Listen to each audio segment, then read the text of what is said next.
പമ്പയിൽ നിന്നും സന്നിധാനത്തേക്ക് വീണ്ടും നിയന്ത്രണം ഏർപ്പെടുത്തി. പമ്പയ്ക്കും ശബരി പീഠത്തിനുമിടയിൽ 3 ഇടങ്ങളിലാണ് നിയന്ത്രണം.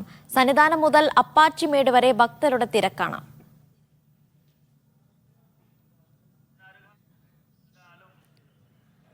വാർത്തയുടെ വിവരങ്ങൾ നൽകാൻ മഹേഷ് പോലൂരാണ് ചേരുന്നത്. മഹേഷ്, ഇപ്പോഴും സന്നിധാനത്ത് വലിയ തിരക്ക് അനുഭവപ്പെടുന്നുണ്ടോ? ഒപ്പം തന്നെ എന്തൊക്കെ തരത്തിലുള്ള നിയന്ത്രണങ്ങളാണ് നിലവിലുള്ളത്?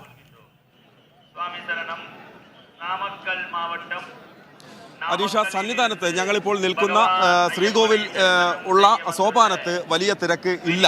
കാരണം ഇവിടേക്ക് 18-ാം പടി കടന്നെത്തുന്ന തീർത്ഥാടകരെ കൃത്യമായി നിയന്ത്രിക്കുന്നുണ്ട്. പക്ഷേ 18-ാം പടി അങ്ങോട്ട് കടന്ന് താഴേക്ക് ചെല്ലുന്ന സമയത്ത് 18-ാം പടി കടന്ന് താഴേക്ക് ചെല്ലുന്ന സമയത്ത് അവിടെ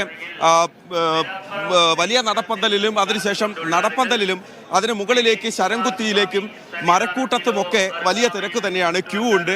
മരക്കൂട്ടത്തിനപ്പുറത്താണ് ശബരിപീഠം എന്ന് പറയുന്നത്. ശബരിപീഠത്തിന് താഴെയാണ് അപ്പാച്ചിമേട്. അപ്പാച്ചിമേട് മുതൽ ഇവിടെ വരെ ഇപ്പോൾ തിരക്കുണ്ട്. ഇന്നലെ ശബരിപീഠം വരെ ആയിരുന്നു ഏതാണ്ട് തീർത്ഥാടകരുടെ തിരക്കുണ്ടായിരുന്നത്, ക്യൂ ഉണ്ടായിരുന്നത്. ഇന്നത് അപ്പാച്ചിമേട് വരെ മാറിയിരിക്കുന്നു എന്നുള്ളതാണ് ഇന്ന് പോലീസ് എടുത്തിരിക്കുന്ന നടപടികൾ എന്ന് പറയുന്നത്. ഇന്ന് പുലർച്ചെ മുതൽ, അതായത് ഇന്ന് രാത്രി പുലർച്ചെ 2 മണി മുതൽ ഈ ഒരു നിയന്ത്രണത്തിൽ ഒരു ഇളവ് വരുത്തി നോക്കിയിരുന്നു. അതായത് പമ്പയിൽ നിന്ന് ഭക്തർക്ക് മറ്റ് സ്ഥലങ്ങളിൽ നിയന്ത്രണങ്ങളില്ലാതെ വരാനുള്ള ഒരു സാഹചര്യം നോക്കിയിരുന്നു. പക്ഷേ അങ്ങനെ വന്നപ്പോഴാണ് വലിയ നടപ്പന്തലിൽ തീർത്ഥാടകർ കൊണ്ട് നിറയുകയും 18-ാം പടിക്ക് താഴേക്ക് വലിയ തിരക്ക് അനുഭവപ്പെടുകയും സോപാനത്തും വലിയ തിരക്ക് അനുഭവപ്പെട്ടു. അതിനുശേഷം വീണ്ടും അത് നിയന്ത്രണം ഏർപ്പെടുത്താൻ പോലീസ് തീരുമാനിക്കുകയായിരുന്നു. അങ്ങനെ ഇന്ന് രാവിലെയോടെ നിയന്ത്രണം കടുപ്പിച്ചു എന്ന് തന്നെ പറയാം.